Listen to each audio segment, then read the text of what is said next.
भावार्थ इस मंत्र में उपमा अलंकार है। जैसे न्यायाधीश नाव में बैठाकर समुद्र के पार व निर्जन जंगल में डाकुओं को रोक के प्रजा की पाना चाहता है, वैसे ही अच्छे प्रकार उपासना को प्राप्त हुआ ईश्वर अपने उपासकों के काम, क्रोध, लोभ, मोह, भय, शोक रूपी शत्रुओं को शीघ्र निवृत्त कर जितेंद्रियता आदि गुणों को देता है। भावार्थ इस मंत्र में उपमा अलंकार है।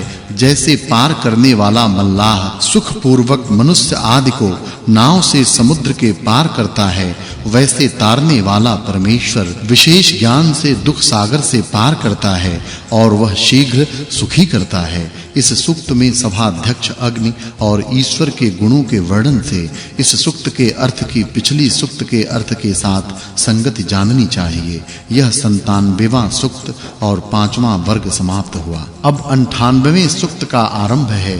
उसके प्रथम 2 मंत्रों में ईश्वर और भौतिक अग्नि कैसे हैं, यह विषय कहा है। भावार्थ इस मंत्र में श्लेषा अलंकार है। हे मनुष्यों, जो सबसे बड़ा व्याप्त होकर सब जगत को प्रकाशित करता है, उसी के उत्तम गुणों से प्रसिद्ध, उसकी आज्ञा में नित्य प्रवृत्त हो तथा जो सूर्य आदि को प्रकाश करने वाला अग्नि है, उसकी विद्या की सिद्धि में भी प्रवृत्त हो, इसके बिना किसी मनुष्य को पूर्ण धन नहीं हो सकते। भावार्थ इस मंत्र में श्लेषा अलंकार है। मनुष्यों को चाहिए कि विद्वान के समीप जाकर ईश्वर व बिजली आदि अग्नि के गुणों को पूछकर ईश्वर की उपासना और अग्नि के गुणों से उपकार का आश्रय करके हिंसा में न ठहरें। भावार्थ ईश्वर और विद्वानों से सत्यशील, धर्मयुक्त धन, धार्मिक मनुष्य और क्रिया कौशल युक्त पदार्थ विद्याओं को पुरुषार्थ से पाकर समस्त सुखों के लिए अच्छे प्रकार यत्न करें। इस सूक्त में अग्नि और विद्वानों से संबंध रखने वाले कर्म के वर्णन से इस सूक्त के अर्थ की पूर्व सूक्त के अर्थ के साथ संगति जाननी चाहिए। यह 98वां सूक्त और 6ठा वर्ग पूरा हुआ। अब एक ऋचा वाले 99वें सूक्त का आरंभ है। उसमें ईश्वर कैसा है, यह वर्णन किया है। भावार्थ इस मंत्र में उपमा अलंकार है। जैसे मल्लाह कठिन बड़े समुद्रों में अत्यंत विस्तार वाली नावों से मनुष्यादिकों को सुख से पार पहुंचाते हैं, वैसे ही अच्छे प्रकार उपासना किया हुआ जगदीश्वर दुख रूपी बड़े भारी समुद्र में स्थित मनुष्यों को विज्ञानादि दानों से उसके पार पहुंचाता है। इसलिए उसकी उपासना करने वाला मनुष्य ही शत्रुओं को हरा के उत्तम वीरता के आनंद को प्राप्त हो सकता है। औरों का क्या सामर्थ्य है, इस सूक्त में ईश्वर के गुण के वर्णन से इस सूक्त के अर्थ की पिछले सूक्त के अर्थ के साथ संगति है, यह जानना चाहिए। यह 99वां सूक्त और 7वां वर्ग समाप्त हुआ।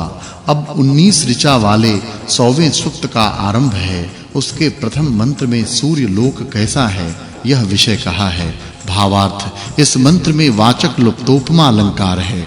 मनुष्यों को चाहिए कि जो परिमाण से बड़ा वायु रूप कारण से प्रकट और प्रकाश स्वरूप सूर्य लोक है, उससे विद्या पूर्वक अनेक उपकार लेवें। अब ईश्वर और विद्वान कैसे कर्म वाले हैं, इस विषय को अगले मंत्र में कहा है। भावार्थ इस मंत्र में श्लेष और उपमा अलंकार है। मनुष्यों को यह जानना चाहिए कि यदि सूर्य लोक तथा आप्त विद्वान के गुण और स्वभावों का पार सुख से जानने योग्य है, तो परमेश्वर का कहना ही क्या है।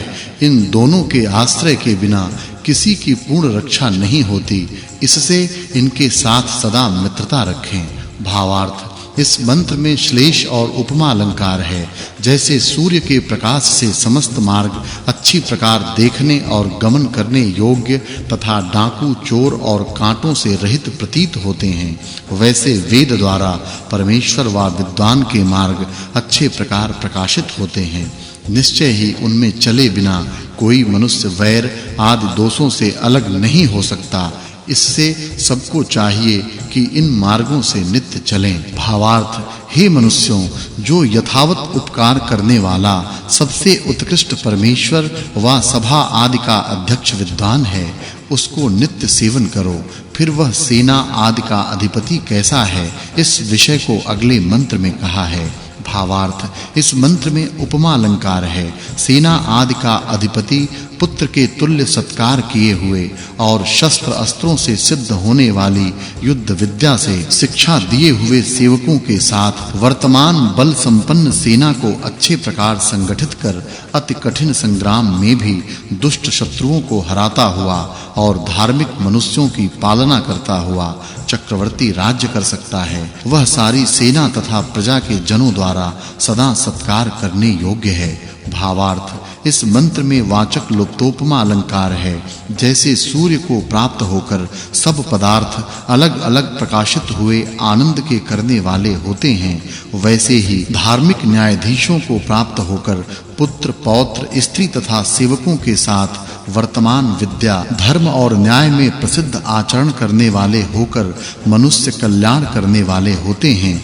जो सर्वथा क्रोध को अपने वश में करने और सब प्रकार से नित्य प्रसन्नता व आनंद देने वाला होता है, वही सेनाधीश नियत करने योग्य होता है। जो भूतकाल के इतिहास को जानने वाला तथा वर्तमान काल में विचारशील तथा शीघ्र निर्णय करने वाला है, वही सर्वथा विजय प्राप्त करता है, दूसरा नहीं। भावार्थ मनुष्यों को चाहिए कि जो अकेला भी अनेक योद्धाओं को जीतता है, उसका उत्साह संग्राम और व्यवहारों में अच्छे प्रकार बढ़ावें। प्रोत्साहन से वीरों में जैसी शूरता होती है, वैसी निश्चय ही किसी और प्रकार से नहीं होती। फिर वह किस प्रकार का हो, यह विषय अगले मंत्र में कहा है। भावार्थ इस मंत्र में उपमा अलंकार है।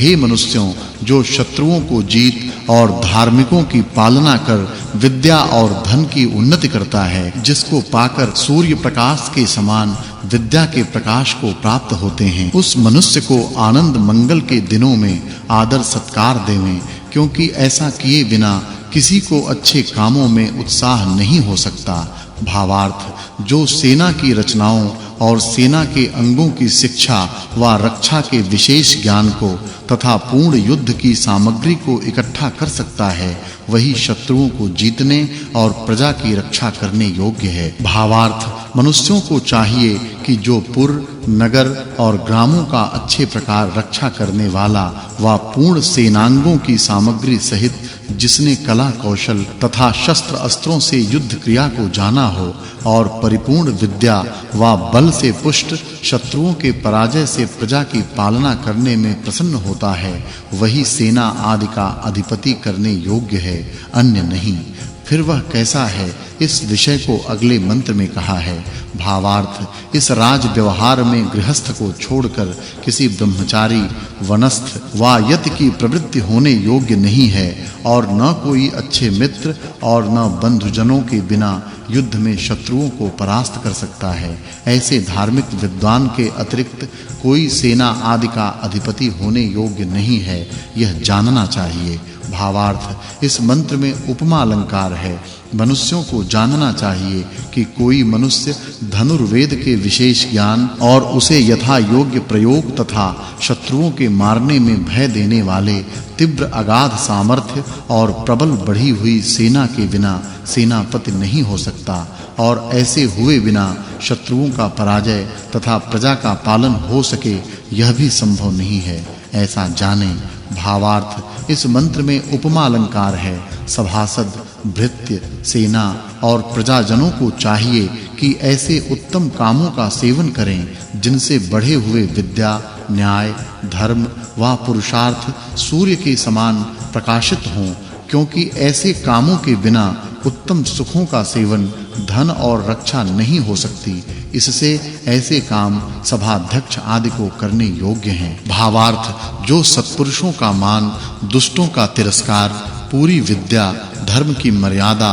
पुरुषार्थ और आनंद कर सके, वही सभाध्यक्षादि अधिकार के योग्य है। अब इस समस्त प्रजा का कर्ता ईश्वर कैसा है, इस विषय को अगले मंत्र में कहा है। भावार्थ क्या अनंत गुण, कर्म, स्वभाव वाले उस परमेश्वर का पार कोई ले सकता है, जो अपने सामर्थ्य से ही प्रकृति रूप अति सूक्ष्म सनातन कारण से सब पदार्थों को स्थूल रूप में उत्पन्न कर उसकी पालना और प्रलय के समय उसका विनाश करता है, वह सबके उपासना करने के योग्य क्यों न होवे।